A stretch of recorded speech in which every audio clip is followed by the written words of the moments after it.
a soul survivor.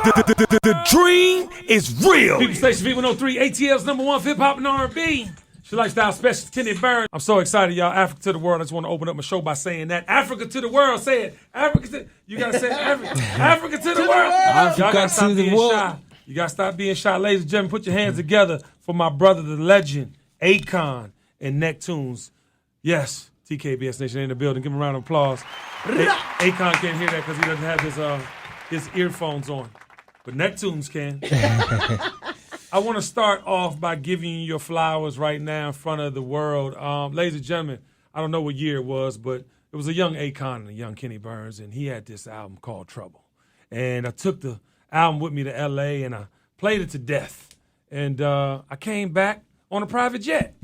Yeah, the person believed in it that much, they got a private jet. We came to see Akon and Divine, and the rest is really history. And a couple years after that, ladies and gentlemen, I was on a Delta flight. I managed to work my way in first class. Right in front of me was this gentleman, Akon. That's right. He asked me how I was doing. He said, Kenny Burns, you know, I've been thinking about you. I was like, I think about you too, man. You got hits all over the radio. Now, this is crazy. He's like, yeah, you helped make that happen. So I want to do something. I said, oh, man, don't worry about it. Got off the plane, y'all, saying don't worry about it. He called me that evening, swear to God. He said, Kenny Burns, I want to know. I need to know how your meeting went. I said, oh, I didn't get the business, Akon. You know, I don't know what was going on, but, you know, these things go in kind of 4 or 5 year intervals. He said, well, what's your bank account information? I said, what? He said, what's your bank account information? I said, I don't know it. I'm going to have to text it to you. I felt weird. Ain't never had a grown-ass man ask me for my bank account information. Just weird. Then, ladies and gentlemen, the next morning, my wife called me. Baby, there's $100,000 in checking. I don't know what's going on, what type of things you into, but I need to know. I said, but it wasn't me, baby. I had nothing to do with that. It was Akon. So give him a round of applause. Sturgis. Out the blue now he did this, y'all. This wasn't nothing. And I just always wanted to say thank you for that, man. Man, I need to be thanking you. And I thought that wasn't even enough thank you. A lot of people don't know my history and, you know, the tribes, the tribulations, the pathways to how you get to where you're going. But you know, Divine kind of took me out of the street, was like my big brother. Right. And I used to just be in the basement constantly, just, you know, every time you come where I'm at. Every time. Just producing, writing, you know, just trying to, you know, work. Then for a long time, Divine would just shop my music to every label, but he would never tell me that they all declined. And then one day, Bernard Alexander come, you know, knocking on our door, heard the music, like, oh, this is crazy. Give it to me. I know exactly where to take this. Right. He takes it to Kenny Burns. Kenny Burns, I don't know what, he just told y'all his story, but from my understanding, he brought it to Steve Rifkin. Steve Rifkin heard it and loved it. And Kenny called us back, was like, yo, I think we got a deal for y'all. Y'all might have to fly to New York. Matter of fact, hold on, let me talk to him and see if he can come out to y'all, because he need to see the kitchen and where it actually works. The basement. Right, so he flew Steve Rifkin to Atlanta to come see where we was at. That was the private jet I just mentioned. Right. And then after that, man, Steve heard it, and all of our lives changed after that. But I never forgot that moment, because Kenny, like, was really the coat, like, he really was the nucleus and the glue that put it all together at the end of the day. So when I saw him, I was like, listen, man, I just started my new record company. At the time, it was Convict Music, but that was the urban, but Con Live was where I needed him, because I felt that was the bigger play, and I knew how, you know, amazing he was from a marketing standpoint. So I was like, yo, Kenny, what are you doing? Right. I fumbled the bag. I had a clothing movement I thought was going to just take over, but yeah. You know, my goal at that time was to get Kenny to run my enterprise. And unfortunately, he had a lot going on himself and was very ambitious to get that off. So he didn't really see the legacy that was building in front of him. Yeah, I saw it, player. Don't do that. I see that. I knew exactly what was going to happen. I was in the middle of something, Akon. I couldn't quite leave. I wanted to leave. If I could do it over again, I'd have been left. All right, I'd have been Lady Gaga. That's what he's talking about, ladies and gentlemen. I would have left everything for you and Lady Gaga. Swear to God. No, but I'm proud. No, but it all came back 360. It did, man. And more than that, and I think this is a lesson to all the people out there that do things for gain. Like, this was my man. Like, literally, like, Divine is my man. Like, these are my friends. And I literally heard the most amazing album I ever heard in my life. And I wanted to help. And literally, we got a deal done, and you've been doing amazing things for others even since. Right. So give Akon a round of applause. I just want to put that out there, because there's not a lot of good humans in this business. You're a great human. Nah, thank you, brother. Thank you. We just doing God's work. Amen. Amen. And man, speaking of God's work, next tunes, I want to give you some propers real quick. I'm a piano. Right. I don't want to mess up nobody. That's like messing up a black woman's name. Yeah, Right. I said it right? Yeah, I'm a piano. I don't have your accent. See, Right. now you're stunting on me. But, man, congratulations on that record, Thank boy. you. You want to bamba? You want to G with the big boys? Incredible. No, but see, that's just one of so many. No, I'm hip, and we're going to talk about it. I'm going to give you your flowers. I don't even know what I'm about to give you flowers for, but I'm going to play your record, too. Sure. It's all coming up next on V103. You a rider, yeah. Oh, yes, a soul survivor, yeah. Wow. I'm in a time capsule. Akon and KBZ. It's People Station V103, ATL's number one for hip hop and R&B. Yeah, ladies and gentlemen, let me tell you something. Akon is in the building. Necktunes is in the building. Salma Slims is in the building. Did you just feel that in your spirit? For sure. That was ghetto gospel. I want to tell you something right now. Some more flowers, Akon. I got put on to Africa from Fela, but you really put this generation on to Africa and the amazing music that's coming out of it. And you've been doing it, you know what I'm saying, 20 years ago when I met you. So how does that feel to be an anchor for the diaspora and the motherland? What the thing is, sometimes you don't never look at yourself how everyone look at you. Right. And oftentimes you don't recognize what other people recognize. Like when I was working out there and 2008 was my last album. Right.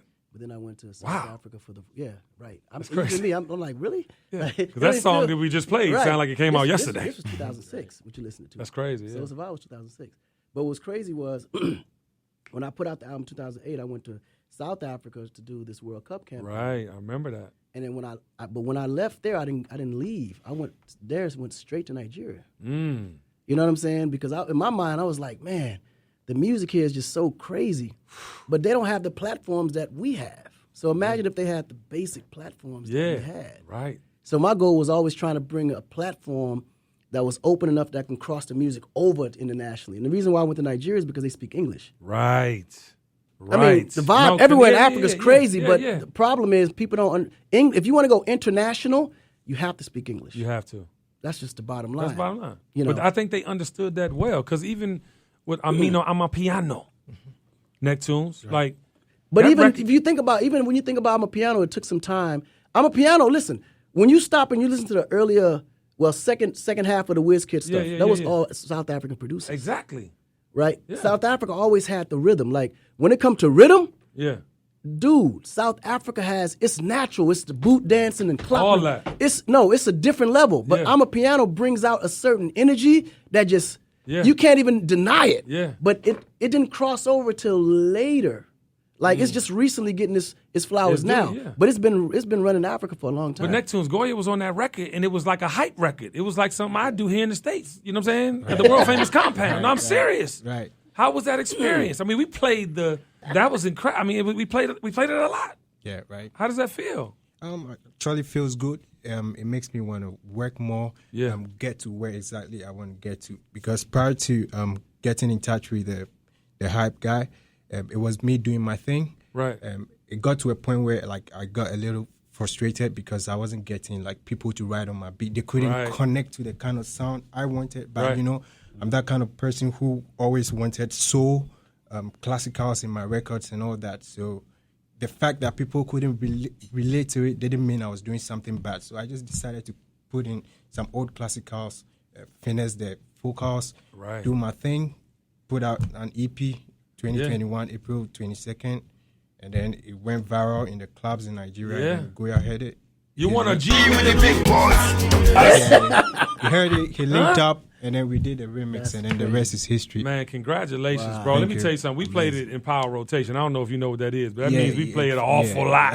Yeah, that means when you play it so much, you get tired of hearing it. Yeah, yeah. So people hear. So Salma, Slims, you're performing. Yes, sir. Are you excited? Jola Festival's tomorrow, right? We going up all the way, turning it up. You excited? Yeah. Is it your first time performing in Atlanta? No, it's not. I'm from Atlanta, so. You from A? Yeah. But you're from Africa too. Like, what's your heritage? Gambian, and my mom is Lebanese, and my dad is Gambian. Ah. Yeah, so she right next door. Yeah, Right next door to Senegal. Right next to Senegal. I love it. I love it. Well, the dream is real. So anything you could say right now to the diaspora that's listening here in the States that, followed your journey now in tune with Necktunes, in tune with Salma Slims, like, what would you tell them? Well, I mean, I think there's nothing really much that I can tell the diaspora that they don't already know. But what I would advise the diaspora is to focus more on Africa. I think, ultimately when we're in the United States, there's a lot, even African Americans, like you guys are diaspora. I don't know how you see yourself, but y'all African. Right, period. I don't care what y'all say. Y'all are African. And you won't know that until you go home. Yeah. Like most times, everyone takes these vacations. They go to Cancun. They go to all these, different places. Nobody ever thinks of going to Africa. That's a fact. Right? But the ones that ever went, now they're repeatedly going back. They buying houses. They buying land. They seeing the opportunity. And half the things that African Americans fight for in America, like we don't have to fight for that back home. It's actually already ours. Yeah. Like we are the mind. We're the majority there. So we don't have to deal with all the stuff that we're crying about, protesting about, dealing with all this, when we can just go home and set up shop. Absolutely. Like, Round it's of literally applause. that simple. Give that man a round of applause, please. We're taking everybody back. We're going home. We leave in Atlanta tomorrow at 5:30 after the Jollof Festival. I tried it.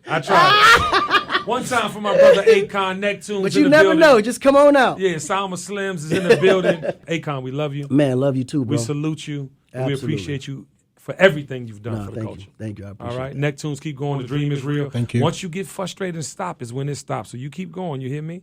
And can we play the Amino Amapiano record in a second? I want to play that just for you. Appreciate you. Salma Slims, I ain't heard none of your records yet, but you're fine. Okay? And your hair is right. And I'm sure you're going to be doing your thing. All right. Ladies and gentlemen, we'll be back with more TKBS on V103. Streets all day, I can sleep. The dream is real.